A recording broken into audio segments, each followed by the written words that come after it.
C'est dans le cœur de la capitale, au pied de la Tour Eiffel, que le relais pour la vie a pris place pour la deuxième fois. Pendant 24 heures, les Parisiens ont pu marcher, courir, s'informer, échanger. Le tout dans une ambiance festive. Une journée placée sous le signe de la solidarité où malades, proches de malades et non malades se sont mobilisés en faveur de la lutte contre la maladie. Retour en images sur une manifestation pas comme les autres.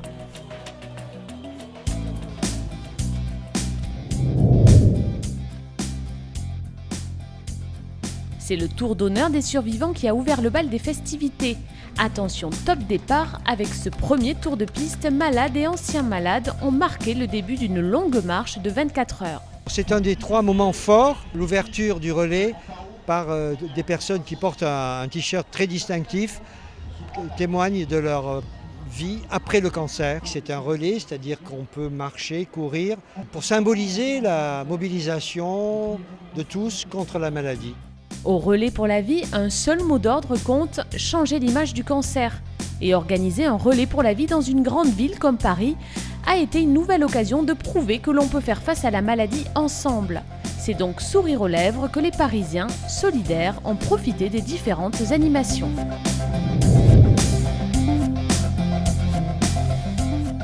Il y a tous les âges de la vie qui sont représentés, puisque le village enfant, c'est pas par hasard qu'il porte ce titre. Et nous avons un espace santé avec nos partenaires, la ville de Paris, la structure de gestion du dépistage du cancer, des associations de malades.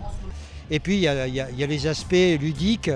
Danse, défilé de jeunes créateurs, ateliers pour les enfants sur la nutrition, ateliers prévention ou bien-être. Il y en a pour tous les goûts et toutes les envies. Je suis cancéreux.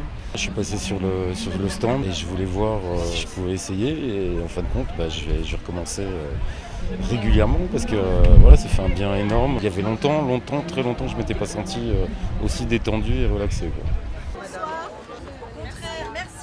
On est là pour sensibiliser, pour répondre aux demandes d'information par rapport au cancer, notamment pour sensibiliser les enfants et les adolescents. Par rapport, entre autres, à la nutrition. Voilà, le but, c'est de se débarrasser le plus possible du gras et du sucre, tout ce qui est chimique, etc., qui ne sert à rien. Après, il y a la lentille verte. Tout à fait. Ça fait toujours plaisir de voir des enfants qui aiment les légumes. Continue comme ça, en tout cas. Et pour joindre l'utile à l'agréable, le relais pour la vie est aussi l'occasion de collecter des fonds pour financer un beau projet solidaire.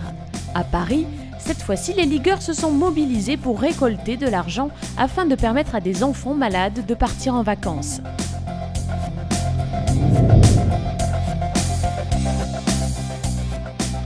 Principale source de collecte, la vente de produits dérivés et les inscriptions à la course.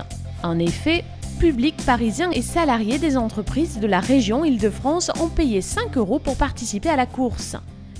Et c'est au pied d'une tour Eiffel étincelante que les participants se sont dépensés sans compter sur la piste, avec en bonus des invités de marque qui n'ont pas hésité à donner de la voix pour soutenir les coureurs.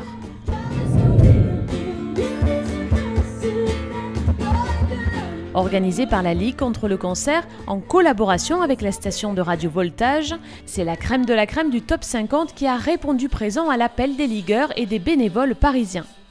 C'est une maladie qui est très très présente et forcément on peut être que sensible parce que ça peut arriver à tout le monde du jour au lendemain et personne n'est à l'abri. Tant qu'il faudra distribuer du bonheur et apporter du courage aux gens et aux familles touchées par cette maladie, on sera là.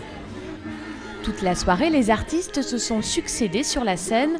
Eux aussi ont souhaité apporter leur soutien à toutes les familles touchées de près ou de loin par la maladie. On est là pour la solidarité, pour aider les gens à tout simplement se battre tous les jours parce que c'est vrai que c'est pas évident. On se dit voilà, et si ça m'arrivait à moi, voilà, je serais contente qu'il y ait des gens qui soutiennent cette cause et en tout cas qui se battent. La seule chose que nous pouvons apporter, c'est nos voix et pour dire aux gens que nous sommes de tout cœur pour cette lutte-là. Et j'espère que dans les années à venir, on pourra plus ou moins éradiquer si chacun donne le meilleur de lui-même.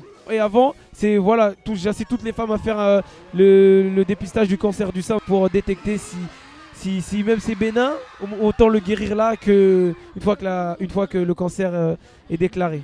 C'est une maladie qui est difficile et dans laquelle il faut se battre et avoir une force psychologique très importante aussi. Et c'est dans ce genre d'événement, je pense que justement, il y a ça qui vient renforcer la force psychologique. Ça donne de l'espoir et puis ça mobilise plein de monde autour de la maladie. Je vous encourage tous à soutenir et apporter vos dons à la Ligue contre le cancer. On est tous concernés. Merci beaucoup. À plus tard. Bisous.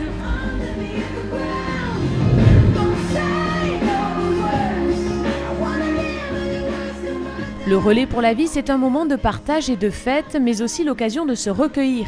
Et le rituel de la cérémonie des Lumières est un moment unique où les flammes de centaines de bougies brillent toute la nuit en mémoire des disparus. C'est donc dans un esprit solidaire, engagé et festif que s'est déroulé ce deuxième relais pour la vie à Paris. Un moment privilégié que les Parisiens ont souhaité partager ensemble afin de redonner espoir à toutes les personnes touchées par le cancer. On peut marcher, on peut courir, donc on est là pour être un peu les jambes et le corps de ceux qui ne peuvent plus forcément le faire.